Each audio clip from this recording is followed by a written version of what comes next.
사도 바울은 고린도전서 4장에 나는 세상의 더러운 것과 만물의 찌꺼기가 되었다고 자기 자신을 그렇게 소개하고 있습니다. 이것은 참으로 이해가 되지 않는 거지요.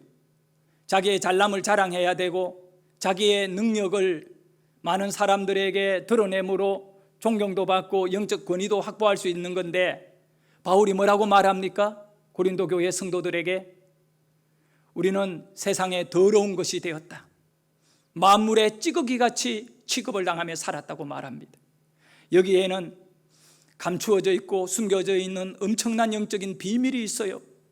그 비밀을 여러분이 깨닫고 우리에게도 바울에게 부어진 그 엄청난 승리의 비결, 비록 세상에는 더러운 것이 되고 세상에는 찌꺼기같이 취급을 당한다 할지라도 하나님 앞에 영원한 소망과 구원을 이루어가는 능력의 힘이 큰 것을 맛보고 누리는 성도 되기를 소원합니다.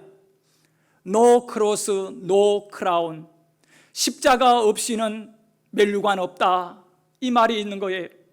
우리 예수 믿는 사람들에게는 십자가의 고난이 예수님에게 있었으므로 우리가 구원을 받은 것을 알고 있듯이 우리 자신에게도 믿음 안에 짊어지고 가야 할 나의 십자가, 나의 고난, 나의 그 아픈 모든 것을 감당할 수 있는 큰 믿음이 우리에게 확보되어야 하는 것입니다. 그 믿음이 없으면 우리는 하나님이 우리에게 주시려고 허락한 좁은 길을 가지 아니하고 그 좁은 길이 협착하고 위험한 길같이 보이니까 다 절망하고 돌아설 수밖에 없는 거예요. 오늘 바울은 다시 한번 고린도 교인들에게 권면하고 깨우쳐주고 이 고통의 길이 주는 엄청난 능력이 무엇인가를 알려주듯이 여러분에게 이 능력의 힘이 크고 비밀된 것을 깨닫고 능력 있는 신앙생활을 할 수 있기를 예수의 이름으로 축원합니다. 사도 바울은 고린도전서 4장 9절에 이렇게 말씀을 시작합니다. 내가 생각하건대 라고 말씀하고 있습니다. 내가 생각하건대, 뭘 생각하느냐? 하나님이 사도인 우리를 죽이기로 작정된 자 같이 끄트머리에 두셨으며 우리는 세계 곳 천사와 사람에게 구경거리가 되었노라. 바울은 고린도 교회 성도들에게 나는 생각한다, 돌아보니까 이렇다, 많은 사람들과 천사들 앞에 구경거리가 되고 말았다. 그리고 끄트머리에 이제 소망이 없이 낭떠러지고 떨어지는 자같이 버림받은 자, 나의 하나님이 어디 있느냐라고 말할 정도로 나의 삶 속에 처절한 고통이 있고 아픔이 있고 상처가 있고 배고픔이 있고 감옥의 갇힘이 있고 모든 것이 세상적인 관점에서 볼 때에는 어떤 능력의 도움이 보이지 않는 그 절망의 끄트머리에 내가 세워진 것을 느낀다라고 바울이 고백하는 것입니다. 사랑하는 여러분, 어떤 고난을 당하였기에 바울이 끄트머리 인생, 그리고 세상의 사람들에게 구경거리가 되어버리고 말았던 자신의 삶이라고 말하고 있습니까? 저와 여러분이 함께 고린도전서 4장 10절에서 13절 말씀을 크게 읽도록 하겠습니다. 우리는 그리스도 때문에 어리석으나 너희는 그리스도 안에서 지혜롭고 우리는 약하나 너희는 강하고 너희는 존귀하나 우리는 비천하여 바로 이 시각까지 우리가 줄이고 목마르며 헐벗고 매맞으며 정처 없고 또 수고하여 친히 손으로 일을 하며 모욕을 당한 적 축복하고 박해를 받은 적 참고 비방을 받는 적 권면하니 우리가 지금까지 세상의 더러운 것과 만물의 찌꺼기같이 되었도다. 여러분, 바울이 우리는 세상에 더러운 것이 되었고 만물의 찌꺼기같이 되었다라고 그렇게 표현하는데 너무 심한 표현같이 보일 수도 있습니다. 어떻게 더러운 것이 되었습니까? 어떻게 찌꺼기 같은 존재가 되었습니까? 먼저 우리가 알아야 할 것이 하나 있습니다. 그것은 바로 바울이 불행해서 자신의 인생에 신세 한탄하며 나는 찌꺼기 인생이다, 나는 세상에 놀림거리가 되고 말았다, 세상 사람들이 볼 때 나는 정말 가치 없는 인생, 노숙자 같은 인생이 되었다라고 하는 그런 인생의 비관과 낙심하며 신세 타령하는 내용이 절대로 아닌 거예요. 바울이 지금 세상 사람들이 볼 때 더러운 것이 되었고 찌꺼기 인생이 된 것은 그 더러운 것과 찌꺼기를 통하여 어떤 일이 우리에게 일어나고 있고 바울에게 일어나고 있으며 그 능력의 힘이 큰 역사가 어떻게 펼쳐지는가를 이제 알게 될 것입니다. 바울은 만물의 찌꺼기같이 되었다라고 하면서 더 놀라운 사실은 고린도전서 4장 16절에 뭐라고 말씀하느냐 하면 우리 같이 한번 크게 읽어봅니다. 그러므로 내가 너희에게 권하노니 너희는 나를 본받는 자가 되라. 참, 여러분, 바울이 나는 세상에 더러운 것이 되었다, 찌꺼기 같은 인생으로 있다, 또 천사와 사람들에게 구경거리가 되었다, 이렇게 말한 다음에 바로 16절에서 나는 너희에게 부탁한다, 권한다, 너희는 나를 뭐하라고요? 본받는 자가 되라고 말하고 있습니다. 여러분, 이 바울이 나를 본받으라고 하는데 뭘 본받으라는 거예요? 찌꺼기 같은 인생의 삶의 가치를 본받으라는 거잖아요. 그래서 성경에 보면 앞에서 10절 이후에 말씀한 대로 바울이 이렇게 고백했잖아요. 세상의 사람들에게 놀림거리가 되었다라고 말하면서 나는 어리석고 나는 헐벗었고 나는 비천하고 나는 목마르고 나는 박해받고 나는 모욕당하고 나는 만물에 더러운 것이 되고 찌꺼기같이 취급을 당하였다. 이것에 대하여 우리가 다시 한번 이 바울이 말하고 있는 이 내용의 의미를 생각해 보면 이런 것을 본받아라는 얘기예요. 가당치 않는 얘기인 것 같습니다. 어리석고 약하고 비천하고 줄이고 헐벗었어요. 매맞았어요. 감옥에 갇혔어요. 모욕을 당하고 박해를 받았어요. 매를 맞았어요. 정말 만물의 찌꺼기같이 이리 치고 저리 치였어요. 쓰레기를 누가 좋아합니까? 이리 던지고 저리 던지고 짓밟고요. 그런데 그것을 가지고 당당하게 말합니다. 나를 본받아라. 나를 본받아라. 나를 본받아라. 예수 믿는 결과가, 바울이 예수 믿은 결과가 비천하고 줄이고 매맞고 감옥에 갇히고 막 이런 것이라면 나를 본받아라고 하는데 우리가 예수 믿고 그렇게 그 길을 가야 된다면 누가 예수를 믿을 자가 있겠습니까? 그러나 여러분, 바울은 아주 당당하게 말씀하고 있습니다. 내가 당하는 그 모든 고난의 이유가 있다. 이것을 네가 깨달으면 희생과 그 모든 것들이 축복이라는 사실을 알게 될 것이다. 바울은 요청합니다.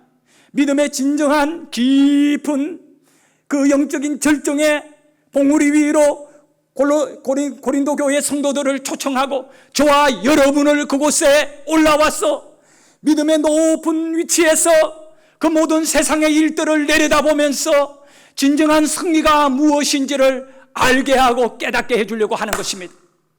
고린도 교회 성도들이 바울에 대해서 정말 이런저런 심한 얘기들, 안 좋은 얘기들을 많이 했던 거예요. 바울이 개척했잖아요, 고린도 교회를. 그리고는 그는 순회 전도자이기 때문에 세상 여러 나라들과 도시들을 다니면서 교회를 세우고 복음을 전했습니다. 그런데 고린도 교회의 성도님들은 바울에 대한 그리움이 많았어요. 그래서 바울이 언제 우리에게 또 다시 와서 은혜의 말씀을 들려줄까라고 하는 이런 기다림이 있을 때 그 소식을 들었던 바울이 고린도 교회의 성도들에게 내가 곧 너희들에게 가겠다라고 이렇게 몇 번 약속을 해주었던 겁니다. 그런데 바울은 복음을 전하다가 감옥에 갇히기도 하고 여러 가지 어려움을 당하면서 약속대로 고린도 교회를 방문하지 못했어요. 이런 바울의 어렵고 힘든 약점이 있었는데 고린도 교회 성도들은 그 가운데에 어떤 사탄에게 조종을 받는 자들이 있었어요. 그들이 바울에 대하여 험담하는 것입니다. 바울은 거짓말하는 사람이다. 말만 거창하게 하는 사람이다. 우리에게 온다고 하고 오지 않았지 않느냐라고 말하며 비난했던 거예요. 또 어떤 사람들은 바울이 매를 맞고 헐벗고 굶주리고 세상 사람들에게 구경거리가 되는 그 비참한 상태, 옥에도 갇히고 이런 모습들은 바울이 능력이 없어서 그렇다고, 사도 바울에 대하여 무능한 자라고 능력이 없는 인물이기 때문에 그가 누구보다도 많은 고난을 받는다라고 또 비난하는 사람들도 있었어요. 그런데 여러분 분명히 아셔야 돼요. 사도 바울은 절대로 무능한 사람이 아닙니다. 그런 아주 똑똑한 인물입니다. 그런 최고의 엘리트였습니다. 그럼에도 불구하고 세상적으로 정말 출세하고 잘 먹고 잘 살 수 있는 길이 보장되어 있었지만 그가 예수 그리스도를 만난 이후에 그는 배고픔과 잠 못 잠과 매맞음과 헐벗음과 모든 세상에 정말 찌꺼기같이 그렇게 낮아지고 짓밟힌 거예요. 이유가 있지 않습니까? 바울은요, 그 이유를 고린도전서 4장 15절에 말씀하고 있어요. 내가 왜 만물의 찌꺼기 같은 인생을 살면서 너희들에게 나를 본받아라고 말하는지 아니? 너희들 가운데 사탄에게 이용당하고 있는 자들이 나는 거짓말장이라고 말하고 있고, 내가 또 약속을 안 지킬 뿐만 아니라 능력이 없어서 고난을 당한다고 얘기하는데 아니야. 너희는 분명히 알아야 돼. 나의 당하는 모든 환난과 고통과 그 모든 나의 아픔의 상처들은 다 이유가 있는 거야. 너희들을 낳으려고, 너희들을 복음으로 구원하려고 내가 겪게 된 아픔이요 상처요 고난이야. 그래서 고린도전서 4장 15절에 우리 같이 읽어보도록 하겠습니다. 고린도전서 4장 15절, 그리스도 안에서 1만 스승이 있으되 아버지는 많지 아니하나니 그리스도 예수 안에서 내가 복음으로 너희를 낳았습니다. 바울은 고린도 교회 성도들에게 뭐라고 말씀합니까? 너희는 나를 본받아라고 말씀하면서 너희가 나를 본받아야 될 이유가 있다. 나의 고난을 본받아라. 나의 헐벗음을 본받아라. 나의 매맞음을 본받아라. 나의 감옥에 갇힘을 본받아라. 세상에 정말 버러지같이 취급을 당하고 찌꺼기같이 되어버린 나를 본받아라. 왜냐하면 내가 너희를 낳았습니다. 내가 너희를 낳았습니다. 내가 복음으로 너희를 낳았습니다. 여러분, 바울은 고린도 교회 성도들이 자신이 복음을 전하여 예수 믿게 된, 구원받게 된 그런 귀한 영적인 아버지예요.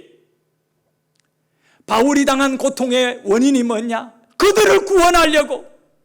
그렇기 때문에 사도 바울의 인생의 가치관, 신앙은 뭐냐 하면 한 영혼을 구원하기 위해서 내 생명이라도 조금도 아끼지 아니하겠노라고 하는, 그리스도의 복음이 전거되는 일이라면 나의 목숨이라도 기꺼이 내준다라고 하는 복음에 대한 열정이 타오르는 인물이었어요.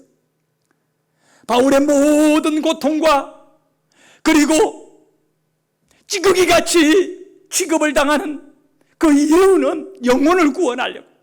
그래서 바울은 고린도 교인들에게 너희는 나를 본받아라. 너희는 나를 본받아라. 영혼을 구원하는 일에 가장 큰 가치를 두고 살아야 한다는 것입니다. 갈라디아서 4장 19절에도 이 귀한 말씀이 있습니다. 같이 읽겠습니다. 나의 자녀들아, 너희 속에 그리스도의 형상을 이루기까지 다시 너희를 위하여 해산하는 수고를 하노니. 해산의 수고, 이 말의 의미는 내가 너희들을 구원하기 위하여 모든 환난과 고통과 아픔과 매맞음과 핍박당함을 전혀 후회하지 않는다. 해산의 수고에 기쁨이 있는 거예요. 어머니가 아이를 낳을 때 정말 죽음의 사선을 넘나들면서 아이의 출산을 감당해 나가는 거예요. 그러나 그 어머니는 후회하지 않아요. 아이를 위하여 흘리는 피를 아까워하지 않아요. 생명을 이어가게 하고 생명을 만들어내는 출산의 말입니다. 바울은 복음으로 너희를 낳았다. 너희를 해산하기 위하여 내가 아픔을 당하고 고통을 당하였는데 너희들은 나에게 무능하다 말하고 너희들은 나에게 약속을 지키지 않는 거짓말장이라고 말한다. 여러분, 바울은 내가 너희를 낳았다고 말씀하고 있습니다. 참, 한 영혼을 낳기 위하여 얼마나 고통과 얼마나 수고가 있어야 되는지 몰라요. 얼마 전에 이 조용기 목사님이 실제적으로 미국 집회에서 읽은 신문의 기사, 그 지방에 있는 도시의 그 신문에 나와 있는 그 기사를 설교 가운데 소개하는 걸 듣고 저는 은혜를 많이 받았습니다. 이 이야기는 6.25 전쟁 때 일어난 실제적인 이야기입니다. 이 국군과 유엔군이, 중공군이 북한을 돕게 됨으로 인하여 일사후퇴를 하게 되는 겁니다. 저 압록강까지 올라갔던 국군이 밀려가지고 이제 남쪽으로 내려오게 되는데, 그때 피난 가던 사람들 행렬 가운데에 한 어머니가 다리 아래에서 아이를 낳게 되는 거예요. 미국 선교사님 부부가 시골을 지나가는데, 이 경기도 어떤 지역인 것 같아요. 시골을 지나가는데 조그마한 다리 위를 가고 있었어요. 1월달 그 추운 날씨에. 그런데 부인이 남편 선교사님에게 잠깐 차를 세워보라는 거예요. 왜 그러냐니까 지금 아이의 울음소리가 들리는 것 같다는 거예요. 남편이 아니 무슨 그런 바람소리겠지. 아니대, 애기 울음소리가 들린다는 거예요. 그래서 다리 위에다가 차를 세웠어요. 내려가지고 이렇게 찾아보니까 아닌 게 아니라 잉해 잉해 잉해 애기 울음소리가 다리 아래에서 막 간절히 들려오는 거예요. 선교사님 부부가 다리 아래로 막 뛰어내려가서 찾아보니까 30대 된 젊은 여자가 겉옷을 다 벗어버리고 발가벗은 몸으로 자기 옷으로 뭔가를 감싸고 있는데 그 속에 아기가 울고 있는 거예요. 여인은 피난길에 혼자 진통이 와서 다리 밑에 내려가 바람을 피워가면서 아이를 낳았던 거예요. 그런데 날씨가 너무 추워서 이 아이가 얼어 죽고 그럴 것 같으니 자기 겉옷을 다 벗어서 이 아이를 감싸고 이 아이의 체온이 떨어지지 않도록 그렇게 자기 가슴에 끌어안고 여인은 서서히 차가운 칼바람 속에 몸이 식어가고 얼어서 죽은 거예요. 지나가는 선교사님이 이제 그 아이를 취하고 죽은 여인을 옆에 땅을 파고 임시적으로 묻어주고 그렇게 해서 후퇴하고 미국으로 아이를 데리고 양자를 삼아서 돌아간 겁니다. 이 청년이 나이가 들어서 대학을 졸업하고 어느 날 아버지에게 묻습니다. 아버지, 나는 동양인인데 아버지는 서양인인데 백인인데 어떻게 내가 이 가정에 들어오게 되었는지 얘기 좀 해주셨으면 좋겠습니다. 아버지가 이 청년에게 맞아, 내가 언젠가는 너에게 얘기하려고 기다리고 있었는데 너가 정말 훌륭하게 잘 자라줘서 고맙고 이제 내가 너에게 너의 출생의 비밀을 얘기해 주겠다 그러면서 그때 그 일어났던 다리 아래에서의 출생의 이야기를 들려줬던 거예요. 그 얘기를 들었던 이 청년이 눈물을 흘리면서 자기 그 백인 아버지 어머니에게 부탁을 합니다. 내가 태어났던 그 계절에 그 1월달 그 날짜에 나를 좀 발견했던 그곳에다가 한번 데려다 달라고, 우리 어머니를 묻어둔 그곳에 나를 좀 한번 데려다 달라고. 그래서 이 부부, 나이가 좀 들었겠지요. 이 노부부와 함께 이 청년이 30년 가까이 지나서 한국에 오게 되는 것입니다. 그리고는 와보니까 우리나라가 너무너무 많이 발전하고 바뀌어진 겁니다. 어디가 어딘지 잘 알아볼 수도 없고, 길이 막 여기저기 사방으로 뚫려 있고, 고속도로가 만들어져 있고 막 이렇게 되어 있으니까 잘 이렇게 기억을 더듬어가며 그 위치를 찾았지만 정확한 위치를 알 수가 없었어요. 그래서 아마도 여기쯤 될 것 같다라고 하는 그 비슷한 장소에 이르러 가지고 그렇게 얘기를 했을 때 이 청년이 자기 부모님에게 잠시 좀 혼자 있게 해달라고 이렇게 부탁을 해서 선교사님 부부는 뒤쪽으로 좀 많이 물러가 있었어요. 그래서 부모님들이 그 청년이 뭘 하나 쳐다보니까 이 청년이요, 옷을 하나하나 벗더라는 것입니다. 자기 입은 옷 팬티만 남기고 다 벗어버리고 옷을 땅에다가 떨어뜨리고, 그리고는 그곳에서 하염없이 울면서 외치는 한마디가 있었어요. 어머니, 얼마나 추웠습니까? 어머니, 얼마나 추웠습니까? Mother, how cold was it? How cold was it? 얼마나 추웠습니까? 얼어 죽어가는 어머니를 생각하며 얼마나 추웠습니까? 이 아이를 살리려고 그의 어머니는 자기의 체온이 늘어감을 감당하며 그렇게 이 아이를 살려준 것에 대하여 이 아이는 30년이 지나서 그 어머니를 그리워하며 통곡하며 울었던 거예요. 사랑하는 여러분, 사도 바울이 오늘 이 고린도전서 4장에서 정말 너무너무 안타까워하며 외치고 있는 한마디가 있어요. 왜 내가 줄이고 내가 헐벗고 매맞고 만물의 찌꺼기같이 살아야 하는지 알고 있니? 고린도 교회 성도들이요, 나 잘 먹고 잘 사자고 그런 거 아니야. 지옥 갈 너희들을 구원하려고 내가 줄이고 내가 헐벗었고 내가 만물의 찌꺼기 취급을 당하면서도 너희들이 구원받는 그 기쁨을 나는 누리고 있는 거야. 바울은요, 고린도 교회 성도들에게 당당히 외치고 있습니다. 그리스도 예수 안에서 내가 복음으로 너희를 낳았습니다. 바울이 고난을 당한 것은 무능해서가 아닌 겁니다. 고린도 사람들을 구원하려고 고난을 당한 것이지요.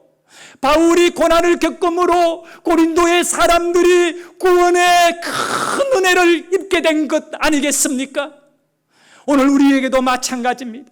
여러분이 누군가를 위하여 그를 구원하고 그를 영적으로 살려내기 위하여서는 때로는 세상에 찌꺼기같이, 세상에 끝자락에 버림받은 자와 같이 사람들에게 취급당할 수 있고 사람들에게 수욕을 당할 수 있고 사람들에게 버림받을 수 있지만 영혼을 살리는 이 귀한 일을 위하여 능히 그 고난을 기쁨으로 감당하는 거예요.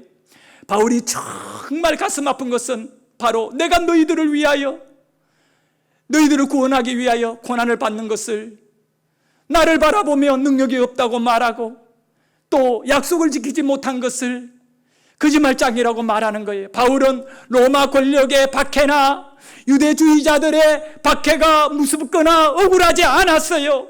자기가 전도하고 자기가 세운 교회 속에 있는 성도들 가운데 교회를 허물고자 하는 악한 영들의 세력에 의해서 교회 안에 독보석같이 사람들에게 말로 뭐라고 말합니까? 바울은 거짓말장이다. 바울은 능력이 없다. 바울의 그 복음의 열정을 짓밟아버리고 그렇게 하는 자들이 있는, 교회를 분란하는 자들. 그래서 바울은 고린도에 편지를 보내면서 이 모든 것에 대하여 새롭게 그들을 영적으로 바로 잡아주려고 하는 거예요. 바울은 갈라디아서에서 이렇게 고백하고 있습니다. 6장 17절에 이후로는 누구든지 나를 괴롭게 하지 말라. 내가 내 몸에 예수의 흔적을 지니고 있노라. 바울의 영적인 삶의 가치관은 배고프고 매맞고 헐벗고 또 그렇게 만물의 찌꺼기 같이 취급을 당하고 사람들에게 구경거리가 되는 이 모든 삶의 가치는 예수님이 우리를 위하여 십자가에 못 박혀 가슴에 창이 찔리고 손에 못이 박히고 죽어가면서 남긴 그 흔적이 구원의 흔적, 우리를 살려주신 흔적이 있지 않습니까? 그런데 바울은 고백합니다. 내가 내 몸에 예수의 흔적을 가지고 있다. 예수의 흔적은 뭐냐 하면 사람을 살리기 위하여 당하는 고통과 아픔과 상처인 것입니다. 여러분에게도 그 흔적이 있기를 주의 이름으로 축원합니다. 사람들은요, 바울이 능력이 없어 고난을 당한다고 비난했지만 바울은 고린도전서 4장 20절에서 이렇게 말합니다. 고린도전서 4장 20절을 같이 한번 크게 읽어봅니다. 하나님의 나라는 말에 있지 아니하고 오직 능력에 있음이라. 바울의 결론인 것입니다. 바울이 고난을 당하고 헐벗고 굶주리고 또 만물의 찌꺼기같이 취급을 당하는 것은 능력이 없어 그렇다고 말하지만 아니에요. 바울이 갖고 있는 가치관의 능력은 뭡니까? 세상에서 돈 많이 가진 것이 능력입니까? 건강한 것이 능력입니까? 권력을 가지고 사랑하는 것이 능력입니까? 이런 능력들은 전부 한순간에 지나지 않는 것, 다 무너질 능력이에요. 영원한 것이 아니잖아요. 바울이 말하고 있는 능력은 하나님의 나라는 말에 있지 아니하고 오직 능력에 있습니다. 하나님의 나라의 능력은 다른 능력이 아닙니다. 하나님의 나라의 능력은 죄인을 구원하는 영생의 능력, 구원의 능력, 저와 여러분이 하나님의 능력으로 덧입혀 있음을 믿으시기를 바랍니다. 우리는 하나님 나라의 능력을 입어 이 자리에서 예배하는 것입니다. 이 능력이 없는 자는 실패자예요. 이 하나님의 나라의 능력, 십자가의 구원의 능력, 이 능력을 가장 귀하게 여겨야 하는 것입니다. 바울은 고린도의 사람들을 이 하나님의 능력으로 그들을 살려내려고 자신은 매맞고 자신은 옥에 갇히고 바울은 가난하게 되고 굶주리고 만물의 찌꺼기같이 살았다는 거예요. 오늘은 우리는 이 복음의 능력을 귀하게 여길 수 있는 성도가 되시기를 축원합니다. 시편 81편 1절에 이 말씀을 같이 한번 크게 읽어봅니다. 우리의 능력이 되시는 하나님을 향하여 기쁘게 노래하며 야곱의 하나님을 향하여 즐거이 소리지를지어다. 바울은 고난을 받더라도 구원 얻는 사람들이 있다면 나는 즐거워한다. 구원의 하나님을 기쁘게 소리쳐 야곱의 하나님, 도움의 하나님, 능력의 하나님을 외치자. 사랑하는 여러분, 주의 이름을 부르는 자는 구원을 얻는 것입니다. 우리의 입술에는 이 주님의 이름, 능력의 이름이 선포되기를 원합니다. 바울의 가장 가치 있는 삶이 뭐냐 하면 내가 다른 사람을 복음으로 그들을 구원해 가지고 그들의 입술에서 예수 이름이 외쳐지는 것입니다. 바울은 이제 죽음을 앞두고 그가 자신의 인생에 대하여 어떻게 표현하고 있습니까? 정말 무능한 인생입니까? 실패한 인생입니까? 만물의 찌꺼기 인생입니까? 그는 죽음을 앞두고 당당하게 외치고 있습니다. 죽음 앞에 놀라운 고백을 하고 있습니다. 우리 이 말씀을 같이 크게 한번 읽어봅니다. 나는 선한 싸움을 싸우고 나의 달려갈 길을 마치고 믿음을 지켰으니 이제 후로는 나를 위하여 의의 면류관이 예비되었으므로 주 곧 의로우신 재판장이 그날에 내게 주실 것이며 내게만 아니라 주의 나타나심을 사모하는 모든 자에게노니라. 할렐루야. 바울은 바라보고 있습니다. 죽음의 문턱에서 바라보고 있습니다. 무엇을 바라보고 있습니까? 의의 면류관이 내게 예비되어 있다. 여러분, 고린도전서 4장에서는 바울이 고백했잖아요. 나는 헐벗었다. 나는 줄인다. 나는 매를 맞는다. 나는 옥에 갇힌다. 나는 만물의 찌꺼기가 되었다. 그러나 바울이 이제 디모데후서에서 죽기 직전에 그가 외치는 겁니다. 내가 그렇게 줄이고, 내가 그렇게 목마르고, 내가 그렇게 매를 맞고, 내가 그렇게 고난을 겪었지만 나는 그 일을 통하여 영혼을 구원하고 사람들을 살려내는 그 귀한 일을 감당해서 나의 아버지 하나님께서 내게 의의 멸류관을 예비해 주셨고, 내가 이제 아버지의 나라에 들어가면 그 멸류관이 나의 것이 된다. 사랑하는 여러분, 하늘의 상급을 쌓아야 하는 것입니다. 오늘 우리가 아무리 힘들더라도 기도의 자리에 나오셔야 되고, 예배를 포기하지 말아야 되고, 복음을 전거하는 그 일을 중단하지 말아야 하는 것입니다. 바울은 우리가 예수 안에 살아갈 때 아무것도 염려하지 말라고 말씀하고 있습니다. 빌립보서 4장 19절에 나의 하나님이 그리스도 예수 안에서 영광 가운데 그 풍성한 대로 너희 모든 쓸 것을 채우시리라. 할렐루야. 여러분이 줄일 때 하나님은 먹여줄 것입니다. 바울은 줄였습니다. 그러나 그는 굶어 죽지 않았습니다. 바울이 매를 맞았습니다. 하나님은 그 상처를 치료해 주었습니다. 바울은 찌꺼기 같은 인생으로 세상에서 고난을 당하고 사람들에게 조롱거리가 되고 사람들에게 놀림거리가 되고 사람들에게 버림을 받았습니다. 그러나 하나님께서는 바울을 챙기셨고, 하나님께서는 바울을 천국에서 가장 영광스러운 상급으로 의의 멸류관으로 바울에게 씌워주었던 것입니다. 그 풍성한 대로 너희 모든 쓸 것을 채우시리라. 이 땅에서 하늘에서 채우시는 하나님, 하나님의 나라는 말에 있는 것이 아니라 능력에 있는 것입니다. 복음의 능력을 붙잡고 오늘도 우리는 승리의 길을 가시기를 소원합니다.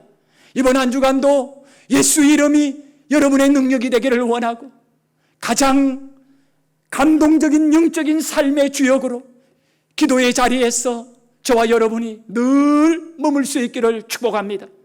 기도하겠습니다. 하나님 아버지, 감사합니다. 오늘 예배하는 우리 성도님들이 이 구원의 능력을 맛보고 이 구원의 능력을 가지고 세상을 넉넉하게 이겨가게 이기는 자들이 되게 하여 주시옵소서.